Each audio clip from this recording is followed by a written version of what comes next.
Florian Philippot, bonsoir, vice-président du Front National. On va revenir sur le très bon score de votre candidat à Brignoles hier, mais tout d'abord réaction sur l'information de la journée, à savoir Nicolas Sarkozy qui a obtenu un non-lieu dans l'affaire Bettencourt. Vous en pensez quoi ? Je me dis que la justice fait son travail, voilà. Il est encore, on sait que son nom apparaît encore dans les affaires, d'autres affaires judiciaires comme Karachi et Tapi par exemple. Mais vous savez, moi je pense que de toute façon, au-delà des affaires judiciaires, Nicolas Sarkozy est grillé, démonétisé politiquement. La preuve que non, puisqu'il n'y aura pas de procès Sarkozy dans l'affaire Bettencourt. Ah non, mais je parle politiquement. Non, mais j'ai souvent entendu Marine Le Pen dire Nicolas Sarkozy ne pourra pas se représenter en 2017. Là, c'est plutôt le contraire. Je pense que les Français ne voudront pas qu'il se représente. Ils n'ont pas oublié les 10 ans de pouvoir Sarkozy, les trahisons. Ils ont fait l'inventaire pour lui. Voilà, ils ont fait l'inventaire pour l'UMP. L'UMP peut clore d'ailleurs ce débat s'ils le souhaitent, parce que les Français l'ont fait. Ça s'appelle l'élection.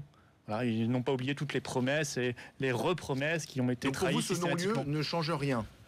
Je dis que la justice fait son travail. Le juge gentil a bien travaillé ? Que le juge gentil a été gentil, voilà. Le juge gentil a été gentil ? Oui, qu'il a bien travaillé, très bien. On disait qu'il était méchant. Enfin, en tout cas, les amis de Nicolas Sarkozy estimaient qu'il était méchant jusqu'à présent. Oui, ses ennemis diront qu'il a été gentil, mais peu importe, la justice a fait son travail. Je veux respecter la justice, mais le nom de Nicolas Sarkozy apparaît dans d'autres affaires gravissimes, comme Karachi par exemple, et l'affaire Tapi quand il était ministre de l'économie et des finances. Donc il n'est pas protégé par l'immunité présidentielle, et surtout, je veux dire, ce qui est intéressant, c'est la sanction politique. Et les Français n'ont pas envie de revenir 12 ans en arrière avec un Nicolas Sarkozy complètement démonétisé. Alors, le Front National est d'ores et déjà le premier parti de France. C'est Marine Le Pen qui l'a dit aujourd'hui sur BFM TV. Moi, je regardais de près les résultats de Brignoles. Non, c'est l'abstention, le premier parti, en tout cas de ce canton. Vous avez raison, c'est dramatique ça, mais c'est souvent le cas dans les partielles. On avait un taux de participation à peu près identique à ce qu'on voit depuis des années et des années dans les élections partielles, malheureusement. J'espère que ce sera plus important pour les élections générales l'année prochaine et qu'il y aura plus de participation. Après, si on compare par rapport aux autres partis, oui, je crois qu'aujourd'hui, d'ores et déjà, au niveau national, le Front National est le premier parti de France.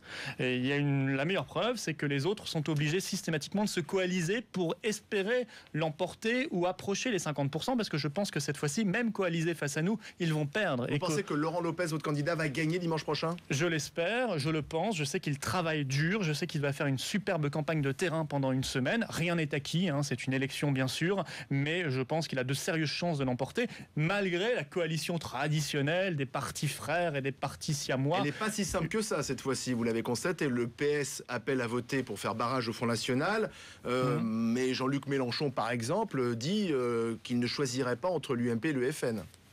Oui, Jean-Luc Mélenchon a appelé à voter François Hollande, donc en quelque sorte, il est dans le même magma, j'ai envie de dire. De toute façon, qui écoute encore aujourd'hui Jean-Luc Mélenchon ? Bon, je suis pas sûr que ce soit une voix très entendue dans le pays, pour le coup. Mais c'est vrai qu'on voit les Verts, l'UMP, le Parti Socialiste se coaliser ensemble comme d'habitude. Ils sont même allés chercher Karl Lang cette fois-ci, ce qui est tout de même assez extraordinaire.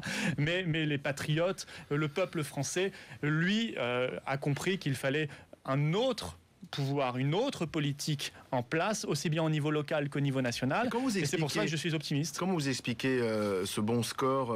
Jean-François Copé, il dit que finalement, ça confirme l'effondrement électoral de la gauche.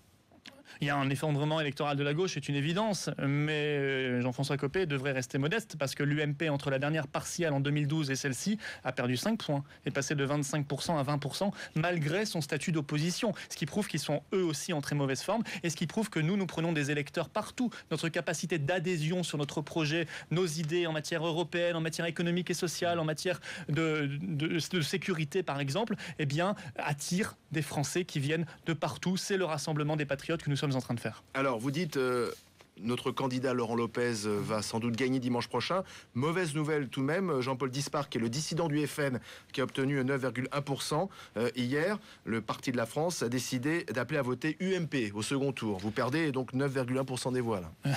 Oui, vous savez, les gens n'obéissent pas aux consignes de vote. Mais d'ailleurs, c'est intéressant parce que ça veut dire que notre candidat plus ce candidat dissident du Front National, ça ferait 50%. Vous imaginez le score ? Sauf que lui ne veut pas voter pour vous. Non, mais c'est une affaire personnelle, mais je sais que ses électeurs ne se reconnaîtront pas dans la politique de l'UMP et iront plutôt voter pour le Front National. Je n'ai pas de doute là-dessus. Demain, chez vous, puisque vous vous présentez à Forbach, en Moselle, pour les municipales, Manuel Valls sera en déplacement demain matin à Forbach. Vous serez sur place pour l'accueillir ?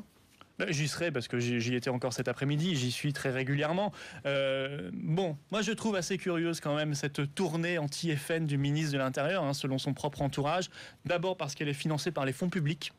Je trouve ça totalement scandaleux et indécent de voir l'argent de l'État, l'argent du contribuable, financer une tournée électorale en faveur du Parti Socialiste à quelques mois des élections municipales. C'est indécent. Le ministre de l'Intérieur peut quand même se déplacer en France. Oui, enfin, ça n'appartient pas au Front National. Il n'a pas à faire, non, pas encore, mais il n'a pas à faire avec l'argent du contribuable une tournée anti-Front National contre des électeurs, contre un parti politique et en soutien au Parti Socialiste. Ça, c'est financé par l'argent du ministère de l'Intérieur. C'est incroyable.